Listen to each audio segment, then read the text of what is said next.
She said, this is not about a poltergeist, not about a phantom that glows at night. There are things we don't know, and I don't have another choice but an open mind. Oh, and I know what they say, I'm trying to make sense of what no one can explain, but I've been having dreams. Hello, magandang gabi sa inyong lahat mga kababayan ko. So another exploration na naman.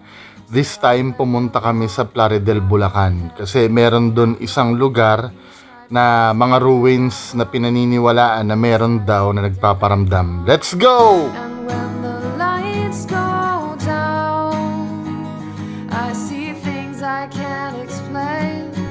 Ito sana maganda. Tinuro ng mga kababayan natin dito. Anong pangalan mo? Joven po. Joven, tapos ayaw nyo? Ayaw nyo? Ano ba yan? So sila yung nagturo sa amin nitong lugar. Kaya lang ang problema, delikado daw sa gabi. Okay sana no.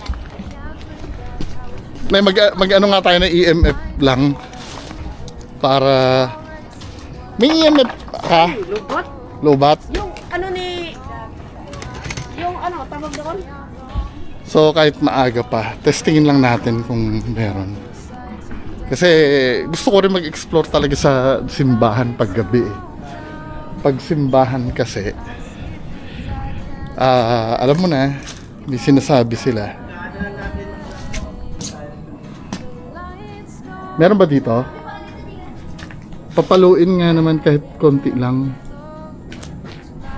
If nandyan kayo mga men. So unang assessment, walang response. I don't know kung dahil maaga pa. Pero wala namang kinalaman ng oras pag mag-e-explore So, tingnan natin mamayang gabi Kasi sa totoo lang, excited kasi akong makapag-explore ng simbahan pag gabi. First time ko mag-investigate sa loob ng simbahan. Bagamat ito'y ruins na pero tingnan natin mamayang gabi. Sana kahit papaano merong magandang resulta. Actually, may bahay pa dun sa dulo na abandonado. Isang portion lang kasi ito ng barangay na parang inabandonan kasi parang na-bypass na nung daan. At yun ang i-explore natin ngayong gabi. Hello. Andito kami sa location na yung pinuntahan natin kanina na simbahan. Yung tinuro ng mga bata. Nagpaalam kami sa barangay Hindi katulad nila balot daw na pinagkalat daw na abandoned barangay. Ano ba 'yon? Kaya dapat maging minsan ang problema sa mga nagba-vlog, yung hinahabol na nakakatakot. Kaya kung ano na lang ang sabihin, galit na galit sa inyo yung barangay. Mag-sorry kayo doon, balot. Ano yung mga kwento daw dito? Ang kwento niya dito nung interview namin, siya daw nung araw dito, pagka dumadaan, ito kasi talaga hindi na pinadadaanan. Ngayon, pag kami namamatay doon sa gawin doon, dito siya dumadaan, lagi doon may tumatawid na babae daw na nakaputi dito sa gawin na yan. Ayun ang sabi nung nung interview namin yung nandoon, si tatay. Yung kwento ng tanod kanina, may dumang dito, nagtitindang balot. Oh. Kinain niya. Oo. yung paninda niya. Joke lang. May sumakay daw sa kanyang malaking mama. Kaya parang... yung kausap mo kanina ba yan? Oo, yung kausap ko kanina. Balbondo, tsaka mabalahibo yung mukha. Kapre yung kapre. Oo, yung kapre. Hindi na umandar yung motor niya. Andun siya hanggang doon, gumapang doon sa hanggang dulo ng daan na to. Hindi na napandar yung motor niya. Sabi nung tanod.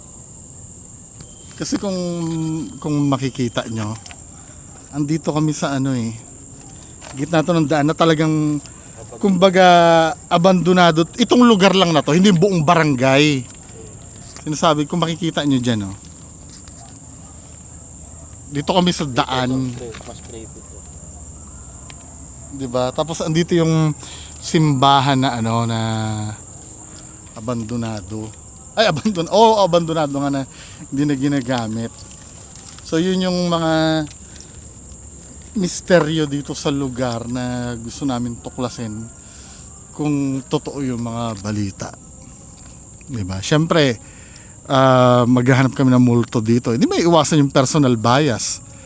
May kumaluskus man lang o ano, di multo na agad, di ba? Wala eh, ito yung trip namin eh, ang pakalam nyo.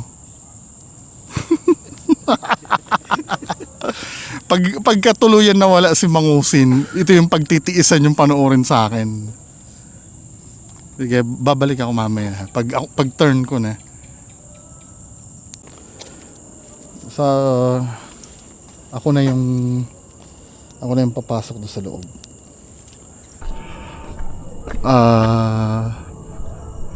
Yan yung simbahan.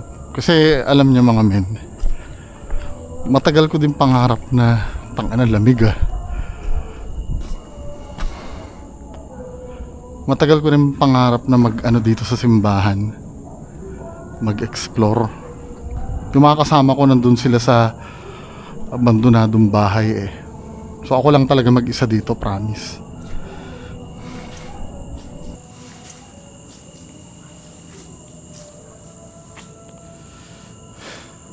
Shit.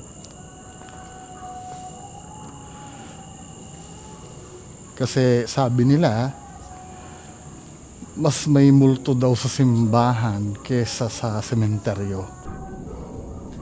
Ano to? Lamig dito, boy.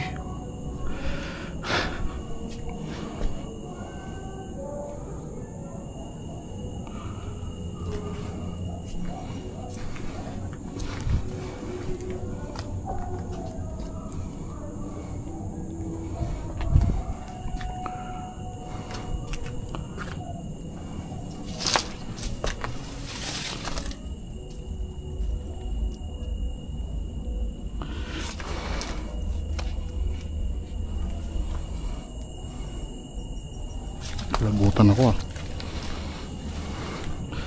Set up tayo ng dito. Saglit lang naman ako dito, hindi naman magtatagal.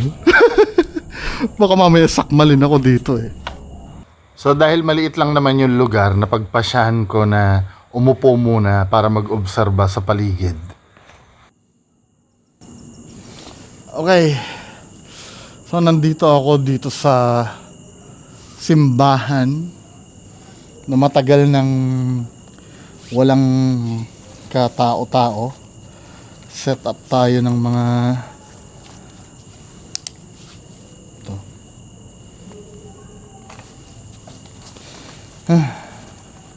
Tingnan natin kung merong magpaparamdam.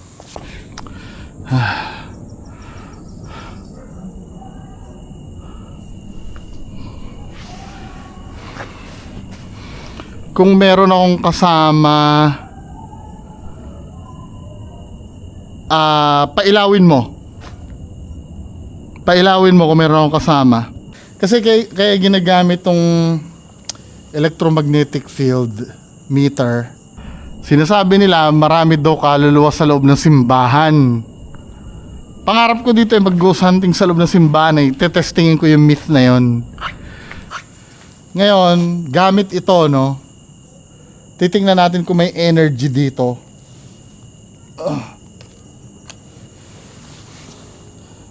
Pwedeng pailawin mo.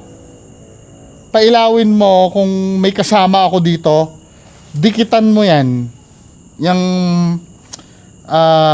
Yung ilaw. Sige na. Kung meron man.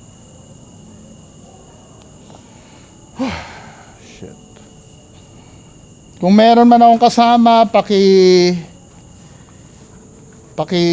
ilaw.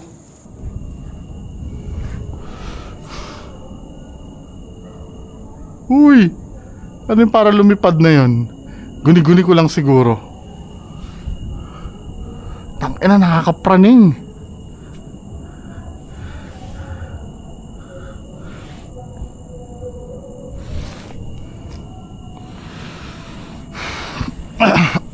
Ibabaw ko ng konti para makita dito yung EMF meter. Ito yun ano. Kita ba?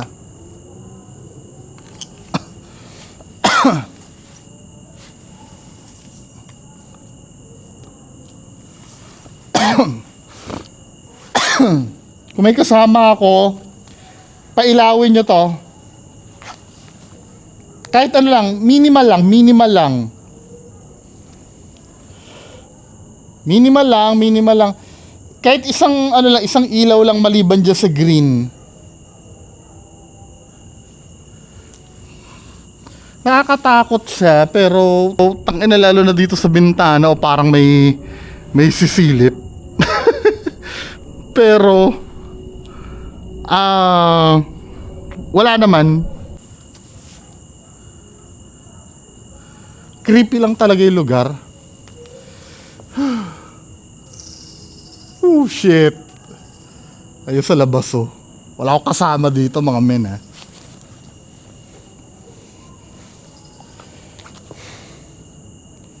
Sige na. Ano naman, mukhang wala, mas zero ako dito ah.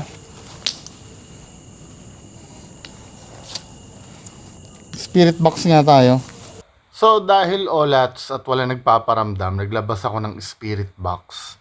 Ang spirit box kasi minsan pag on the spot mong ginagamit, hindi mo maririnig eh.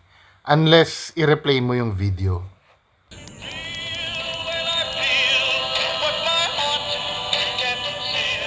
Oh, yes, I'm the great pretender. Ooh. Uy, lumalakas ang hangin. May kasama ba ako dito?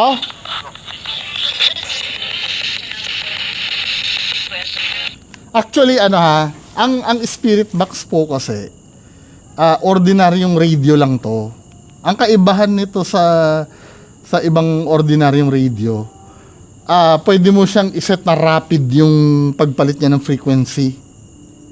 Kaya walang pagkakataon na makabuo ng word. Pagka may narinig tayo dito, lalo na kung sentence, tapos ilang frequency yung tinalunan, maaari na meron dito sa tabi natin. Pero feeling ko wala, hindi nagre-respond yung ano eh, yung EMF meter eh. Pero checkin natin dito sa ano. May kasama ba ako dito? May kasama ako? Ano? So ayun, hindi ko na kayo buburyongin sa haba ng spirit box sessions ko. Wala naman akong gaanong nakuhang word maliban dun sa word na marami.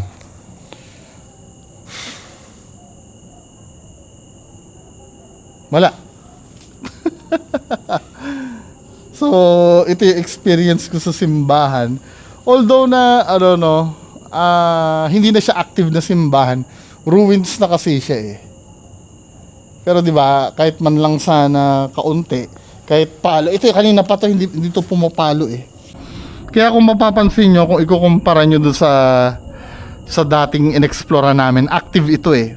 Minsan nga pag tinanong mo, dito may kasama ba ako dito? Punuin mo nga yan.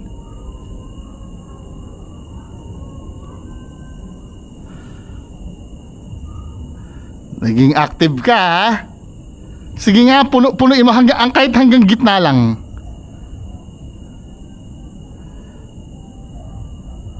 Malis. Hanggang gitna. Mahina ba ang ano mo?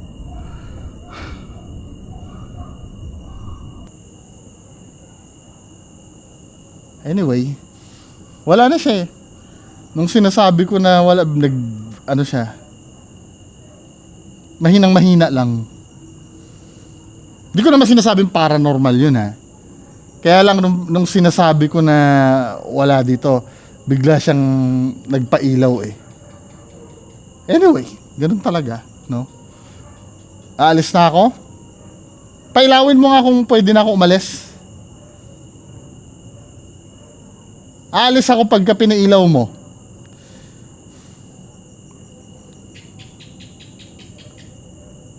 Alis na ako. Sige, alis na ako. Maraming salamat. Kahit konti, umilaw ka naman, konting-konti lang. Anyway, alis na muna tayo. Okay, impake tayo, impake. So, pack up tayo, lipat tayo doon sa kabilang bahay, doon sa may bandang dulo, kung saan nandun yung mga kasama ko. Bale, magpapalit lang kami ng lugar. Ano yun, no? Creepy dito oh. Itong maliit na portion ng barangay kasi na to, hindi na to dinadaanan masyado kaya ang tagal na siyang abandonado. Pero kasi may mga vlogger na pumunta dito na sinasabing may multo daw, kaya yun ang mission ko kung patunayan kung totoo talaga na sobrang haunted dito.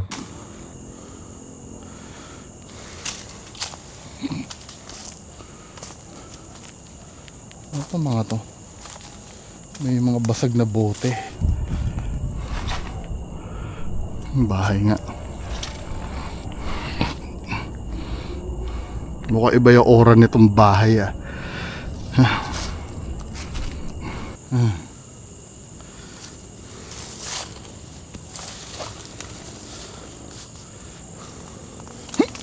Oh.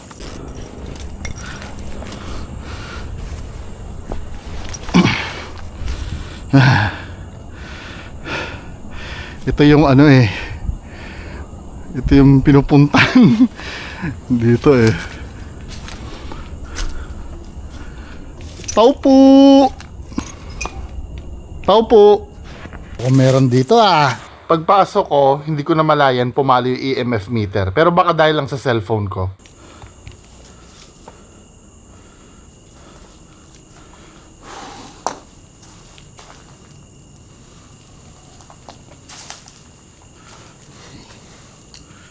Kung may kasama po ako dito, pailawin nyo.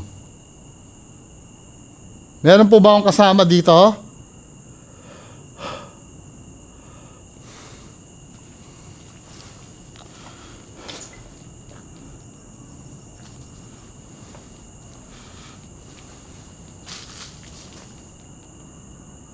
Bigla may umano, no?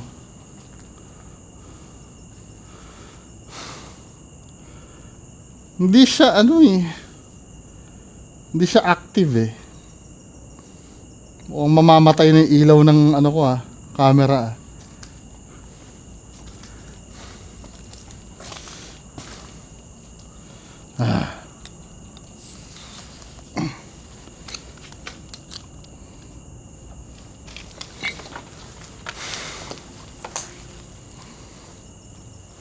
So ito yung parte ng barangay na may, hindi naman kasi ang sabi ng iba abandoned barangay daw pero hindi, may part lang dito na abandonado. Meron, may chinecheck ko baka cellphone ko lang yun, hindi hindi ba't pag daw nakatingin pumapalo ka? babagsak ko lang dito Kung may kasama ako dito, pailawin mo. Sige na. Meron ba dito na makakausap? Ay, nako. Parang nahihirapan na ako dito Gusto kong content ko laong.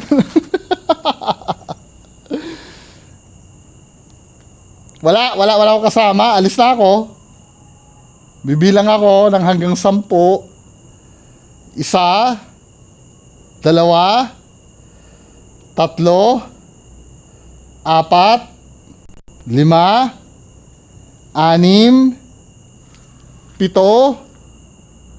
9, 10, 10.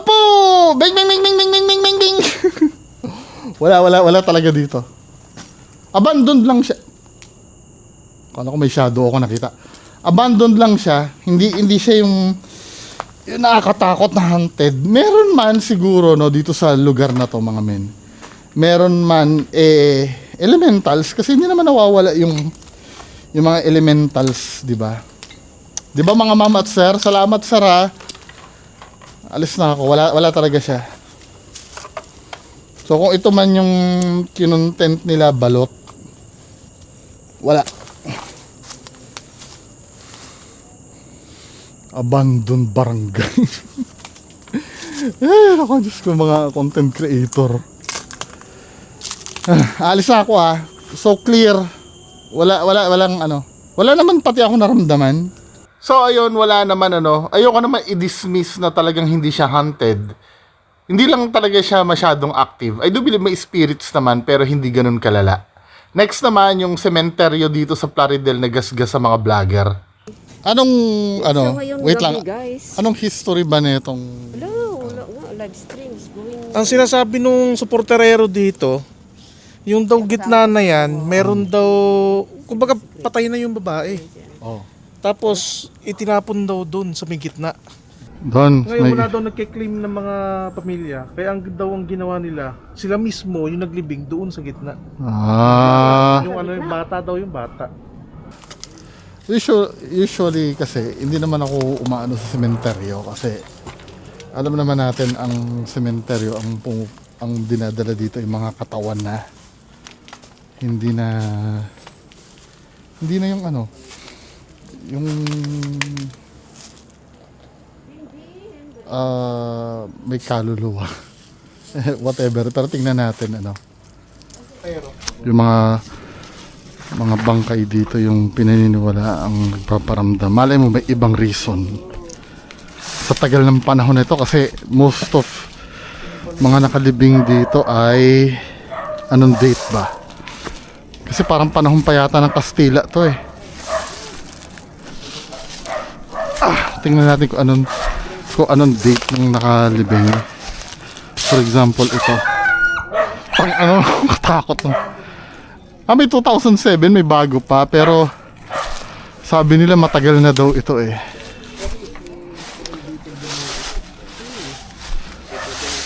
Ano yung pinakamatagal? Dito sa bungod, dito na yung libing. Yan.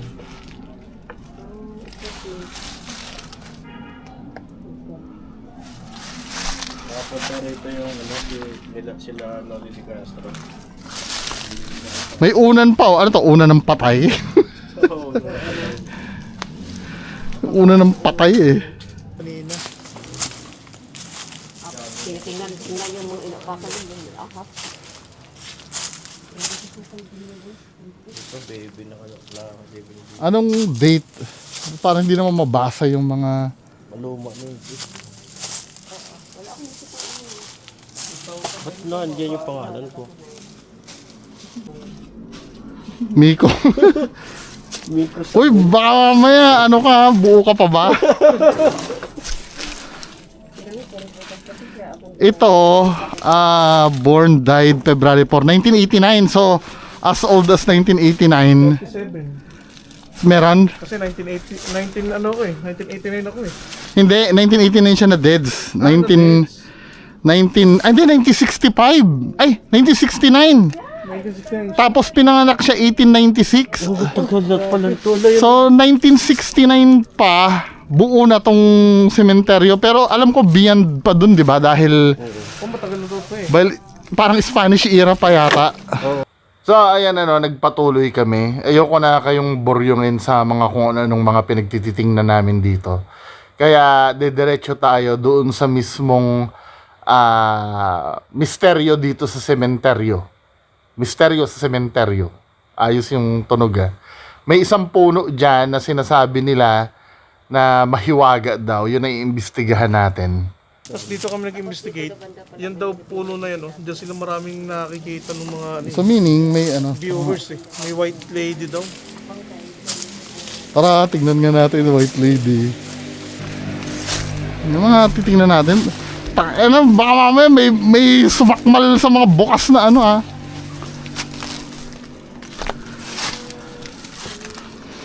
Tabi-tabi po. At nandito na nga tayo sa gitna ng sementeryo kung saan nandoon yung puno na tinutukoy ng kasama ko. Ngayon, magte-testing tayo dito makipag-communicate. Mapapansin nyo, paglapag nung EMF meter, ang lakas ng palo ng electromagnetic field dito, mga kahombre ko. So, tingnan natin.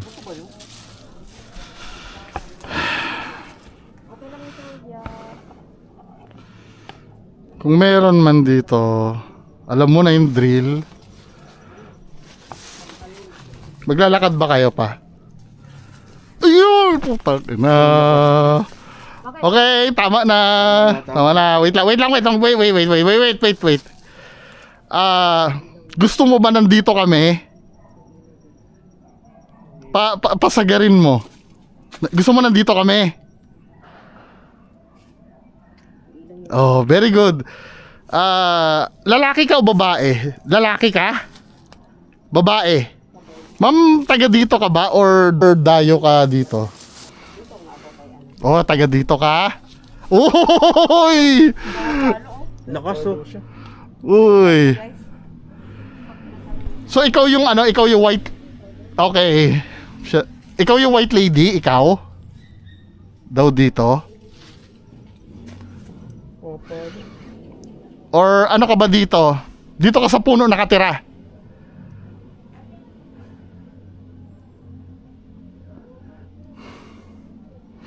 Anong pwede talungin? Upon reviewing the footage, mga kababayan ko, natuklasan ko, every time na pumapalo yung EMF meter ng sagad, lumalapit si Boss Greg. Si Boss Greg yung nasa left side. Nagla-live kasi siya eh. Dahil naka-live siya, malakas yung pasok ng signal sa cellphone niya. Eh yung signal ng cellphone kasi electromagnetic field yun eh.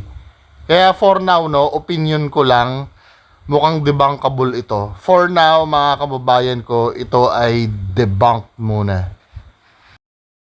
Spirit box nga tayo. Wait, may spirit box lang kami para maintindihan namin kayo, no? Tao. Tao ka. Opo. Marami ba kayo? Kaibigan. Marami ba kayo? Marami? Ilan kayo? Ilan?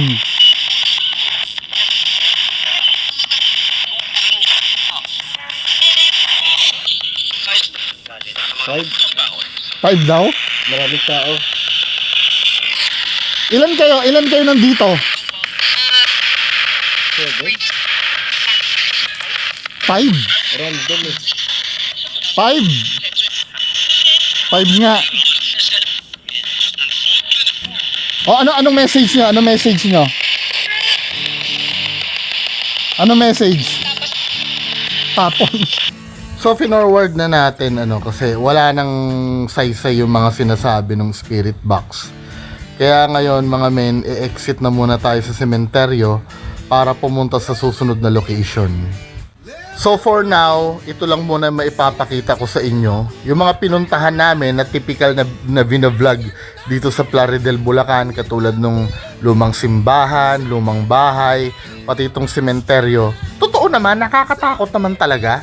At naniniwala din naman ako na meron naman talagang espiritu or multo doon. Kaya lang hindi katulad ng mga kiniklaim ng mga vloggers. Pero itong next, yung barangay hall, pinaimbestiga sa amin ni Kapitan. Yan ang abangan nyo sa susunod. So ayun lang, end na tayo. Next location.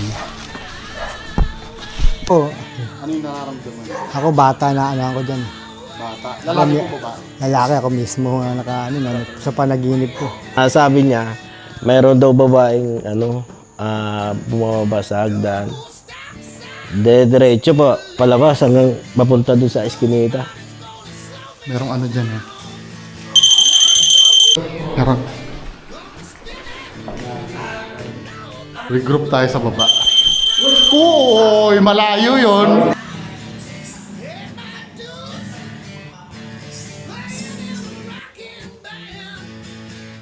So yung may isang bahay dito. Ito ba yung batang